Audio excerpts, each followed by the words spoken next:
How does it look? All right, this is cleanup from, I guess the first, I just really smacked this a few times with a hammer, and it's the same old style construction. You know, that little thin brick. So,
all right, so this is fascinating. I just love looking at the history, architectural history of this house. When we came here in May, we noticed that the chimney above the roof was crooked, and so we asked to have that repaired as part of the deal. They didn't just repair it, they removed it. And we're like, well, why did they just remove it? So now we're down a chimney, and which meant this fireplace was no longer any good, or couldn't be used. We'd have to redo it. Upon inspection, when I went up into the attic, I did notice that the chimney had a severe lean to it. Henceforth, the chimney, as it extruded above the roof line, was crooked, and it really looked like it had been struck by lightning and was about ready to fall off. It had an antenna on it, and so all kinds of thoughts were going through my head. But I think with a little digging, we've revealed the reason the chimney failed above the roof line is because the chimney failed below the roof line. It's actually quite crooked.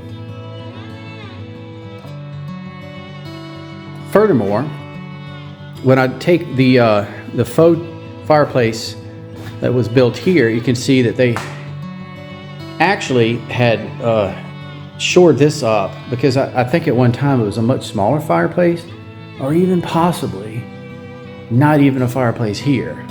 It's really hard to say, but they created a buttress or some sort of a bulkhead kind of a look on both sides of the fireplace.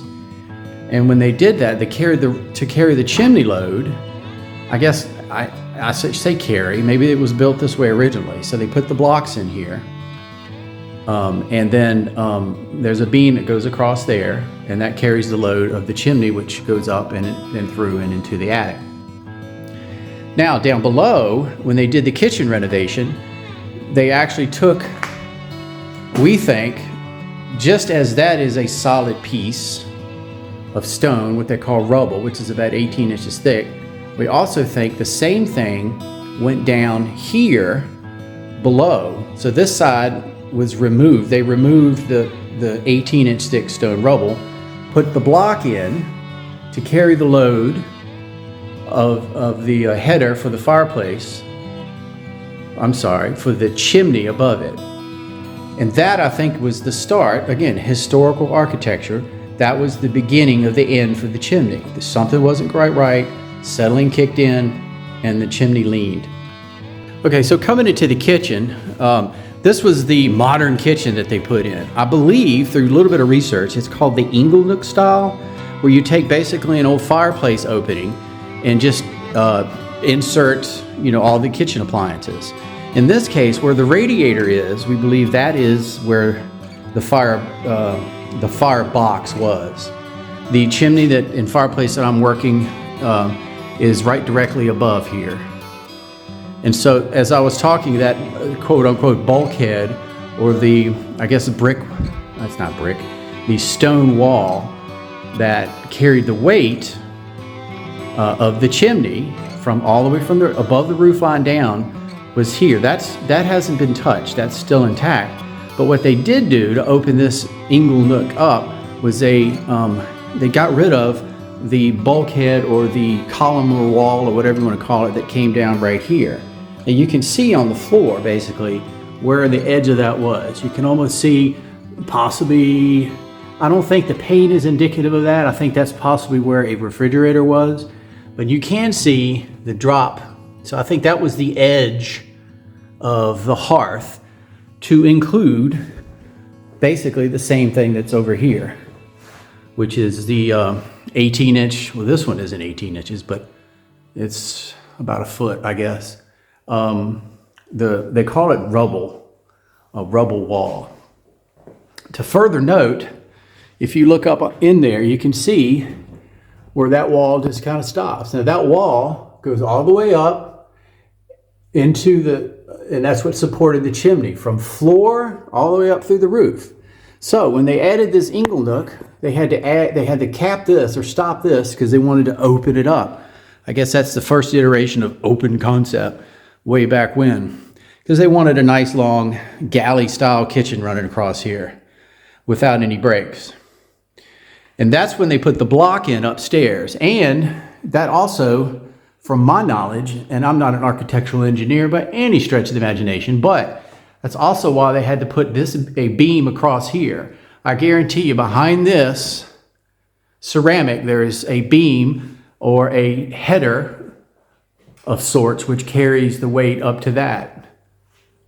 Which also carries now the weight because they killed this coming down to carry the weight. And so they had to put this header in. So this now carries the weight of the chimney. So at some point during that construction process, something wasn't calculated right, or it failed, or maybe after it was done, it failed. And that's what started the chimney to lean. Okay, this was a hole where the oil furnace used to ventilate into the chimney. And obviously they needed to remove that when they capped it off. You can see light coming through there. That's just on the other side where I was in there working, taking off the fireplace facade. All right, so then we come up the steps to the attic. You guys can I know they're rough, but I had to rebuild these steps practically to get up in here because those other ones, the woodworm, they were just way too scary. So up into the attic. Not sure if you can see. Give myself some safe footing here. And this is the stem of the problem. Visually, I don't need to put a level. I think you can see clearly that chimney has got a lean to it. And we think that lean started with the kitchen renovation. Somewhere along the way, somebody didn't put enough shims in.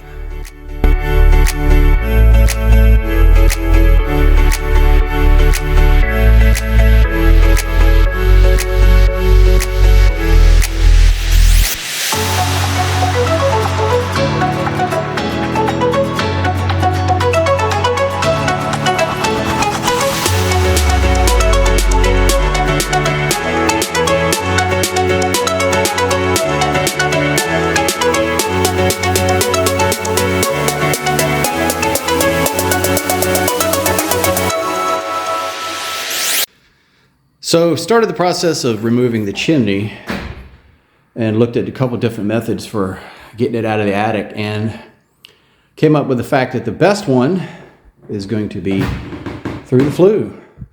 So we've got these old boxes, old saw box and some of the old moving boxes, so I've reinforced and just set those in the fireplace, the old fireplace, and have at it. So basically it's not really brick, it's a flat type brick, solid brick, and it's got like 1-inch mortar joints in between, so pretty thick. So it's so old, it's frail. I hardly need a hammer. Most of the times I just grab it with my hands and drop it down into the flue, which makes quite a mess. And then on the hand truck, we wheel it out over to the trusty ramp that we built.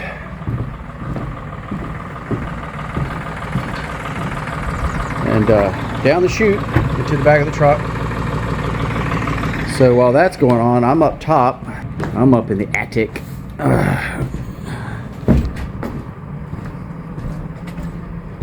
And you can already see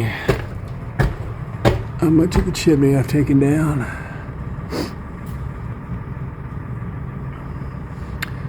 So she's coming on down.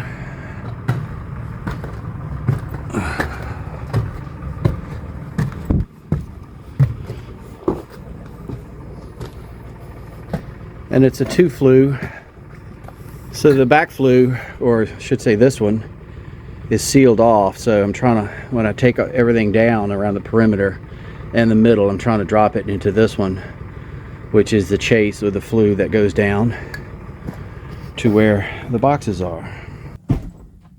The chimney is coming on down.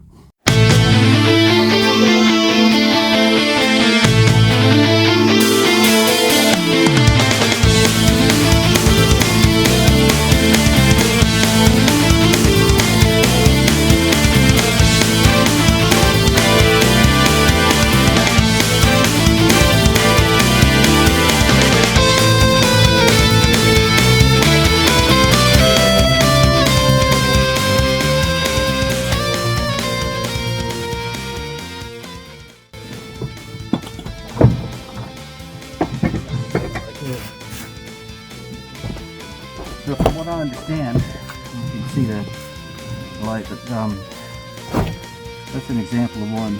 Maybe you can see the fingers. So yeah, it was a rough process. See the finger mark. Very cool.